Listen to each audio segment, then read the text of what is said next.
তাই আজ অতি প্রভাতকালে রাধারানী আপন কক্ষে বসে তার প্রাণ গোবিন্দের কথা ভাবনা করছেন। এমন সময় রাধানের অন্তরঙ্গা সখী গণ আইলা রাধারানীর কাছে। রাধারানীর তো অনেক সখী আছে, যেমন অন্তরঙ্গা সখী, নিত্য সিদ্ধ সখী, কৃপা সিদ্ধ সখী, প্রিয় নর্ম সখী। গোবিন্দের যেমন শ্রীরাম সুদাম দাম বসুদাম মধুমঙ্গল, এই শ্রীরাম সুদাম দাম বসুদাম মধুমঙ্গল আদি এরা হলেন গোবিন্দের মরণ সখা। তেমনি ললিতা, বিশোখা, চম্পকলতা, তুঙ্গবিদ্যা এরা হলেন প্রেমময়ী রাধারানীর অন্তরঙ্গা সখী। তো আজ অতি প্রভাত কালে এই অন্তরঙ্গা সখীগণ এসেছেন পেয়ারী মণির কাছে। বলছেন এই যে অন্তরঙ্গা সখী এরা কিন্তু রাধারানীর কায় অর্থাৎ দেহ থেকে সৃষ্টি হয়েছে। গোবিন্দের বাম অঙ্গ থেকে যেমন রাধারানী সৃষ্টি হয়েছেন, রাধারানীর অঙ্গ থেকে সখীগণ সৃষ্টি হয়েছে। অষ্টসখী, তাদের অষ্ট সখী, তাদের আরো অষ্ট সখী, মঞ্জুরিগণ, লবঙ্গ মঞ্জুরি, অনঙ্গ মঞ্জুরি, এরকম অজস্র সখীগণ সৃষ্টি হয়েছেন। এরা কিন্তু সব সেবা পরায়ণা, রাধারানীর সেবা করেন। রাধারানীর সেবা করেন কতজন? প্রায় আনুমানিক 30 কোটি গোপী। পশ্চিমবঙ্গের জনসংখ্যা এখন 11 কোটি হয়নি, 10 কোটির একটু বেশি। তাহলে ভেবে দেখো রাধারানীর সেবা করেন তাদের সংখ্যা আনুমানিক 30 কোটি। এরা কিন্তু প্রত্যেকে সেবা করে, যারা প্রত্যেকে রাধারানীর সেবা করে। তাই আজ প্রভাত কালে রাধারানীর অন্তরঙ্গা সখীগণ আইলা রাধারানীর কুঞ্জে। তারা রাধারানীর জয়ধ্বনি দিতে দিতে আইলেন, বললেন আমাদের পেয়ারী মণির জয় হোক, আমাদের রাধারানীর জয় হোক, কুঞ্জেশ্বরী জয় হোক, শ্যামবক্ষ বিলাসিনীর জয় হোক, আমার পেয়ারী মণির জয় হোক, বৃন্দাবন বিলাসিনীর জয় হোক। জয় দিতে দিতে সব সখীগণ রাধারানীর কুঞ্জে তারা ধীরে ধীরে প্রবেশ করছেন। রাধারানী তো পূর্বেই জেগে বসে আছেন, তিনি প্রাণ গোবিন্দের কথা ভাবনা করছেন। আর অন্তরঙ্গা সখীগণ যখন জয় দিতে দিতে রাধার কুঞ্জে প্রবেশ করছেন, রাধারানী কি করলেন না পালঙ্ক থেকে নেমে গেলেন, গিয়ে কি করলেন সখীদের গলা জড়িয়ে ধরে সখীদের সঙ্গে ভাবের বিনিময় করছেন। বললেন আজ দিনটি আমার বড় ভালো যাবে। কেন না প্রভাতকালে উঠিয়া দেখিনি হরিভক্তের মুখ। তাই বলছেন সখীরে অল্প ভাগ্যে হয় না গিরে হরিভক্তের আগমন, বহু ভাগ্যের ফলে গিরে হরিভক্ত আসিয়া মেলে। জানি সখী অল্প ভাগ্যে হরিভক্ত দর্শন পাওয়া যায় না। আজ আমার কি সৌভাগ্য, তোদের মতো সব হরিভক্ত প্রভাতকালে তাদের বদন দর্শন করলাম।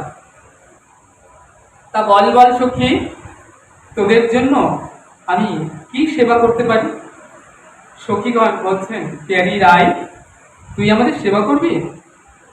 মনে মনে সখীগণ বলছেন সেবা তো আমরা করবো বলেই এলাম।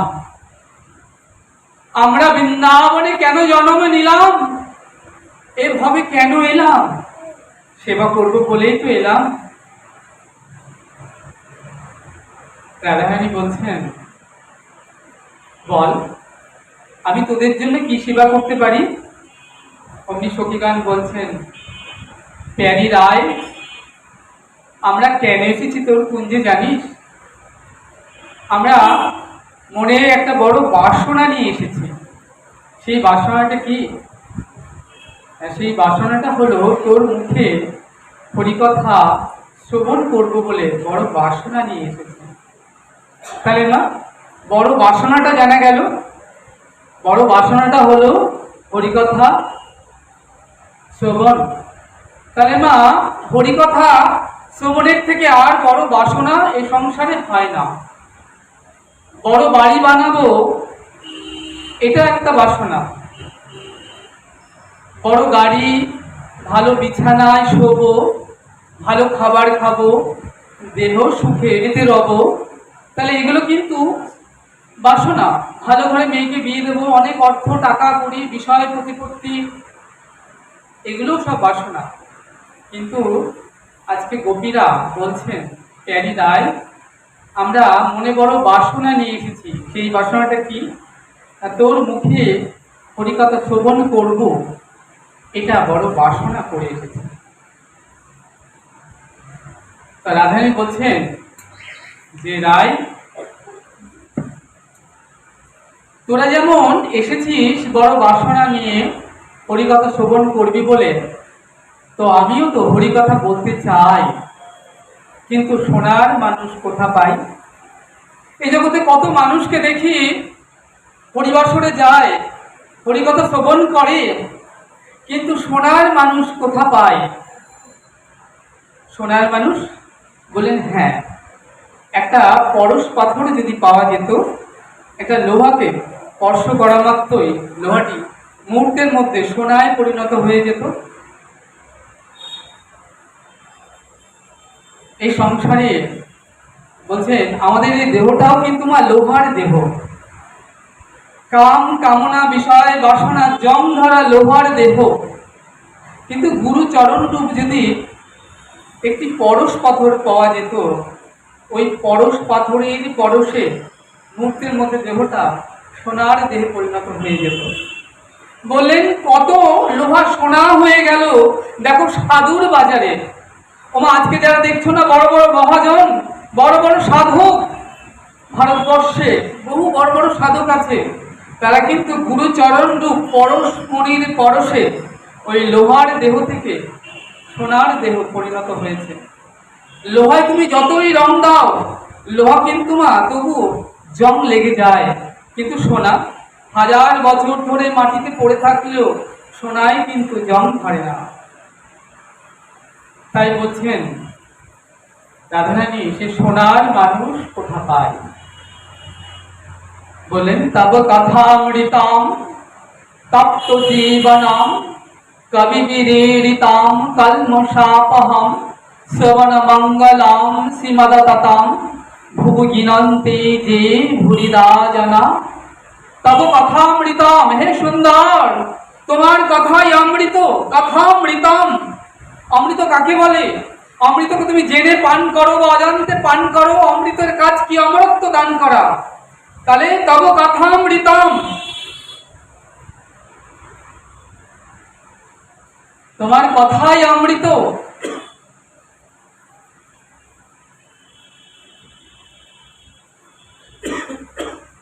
চরণামৃত, প্রেমামৃত, ভাগবতামৃত, সবই অমৃত মা। এই অমৃতকে তুমি যেমন করে পান করো না কেন, অমৃতের কাজ হচ্ছে অমরত্ব দান করা। এই ভাগবতামৃত আজ আমরা যেমন এখানে পান করতে বসেছি, কি ভাগবত কথামৃত। তাহলে অমৃত কিন্তু তরল পদার্থ। তাহলে তরল পদার্থকে পান করতে গেলে একটি পট চাই, পট মানে পাত্র। তাহলে সেই ভাগবতামৃত তাহলে পান করবো কি দিয়ে? না কর্ণপট। এই কর্ণপট দিয়ে ভাগবত কথামৃত হৃদয়ে দিয়ে বসবে। তুমি এসে বসবে হরিবাসরে, হরি এসে বসবে তোমার হৃদয় আসরে। তাহলে তোমাকে মনের মধ্যে বড় বাসনাটা করতে হবে। একবার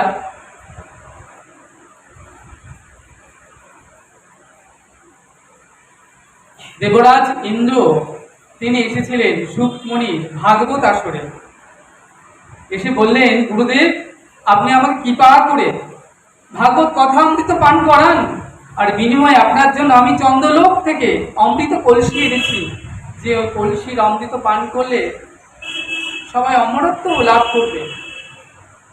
সুকমণি মনে মনে চিন্তা করছেন, এই যে দেবতারা এরা ছল কপট হয়, তাহলে দেবতারা বলছেন যে আপনি আমাদেরকে ভাগবত অমৃত পান করান, আমি চন্দ্রলোকের অমৃত নিয়ে এসেছি,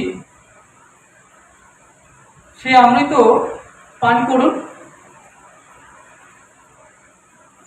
সুখদেব গোস্বামী মনে মনে ভাবছেন, দেবতাদের মনে তো শ্রদ্ধা নেই, ভক্তি নেই, প্রেম নেই, যদি প্রেম ভক্তি শ্রদ্ধা থাকতো, তাহলে এই যে 60,000 মুনি ঋষিগণ বসে ভাগবত আসরে কথামৃত পান করছেন, তাহলে এরাও বসে কথামৃত পান করতেন। তাই সুকমণি কিন্তু দেবতাদের ভাগবত কথামৃত পান করাননি। তাই দেবরাজ ইন্দ্র সমেত দেবতারা পিতামহের কাছে গিয়ে নালিশ জানালেন যে, হে পিতামহ, আমরা গিয়েছিলাম অমৃত কলসি নিয়ে, বলেছিলাম বিনিময়ে ভাগবত অমৃত পান করান, কিন্তু তিনি আমাদেরকে ভাগবত কথা অমৃত পান করাননি। তাহলে কি আছে এমন ভাগবত কথা অমৃতর মধ্যে?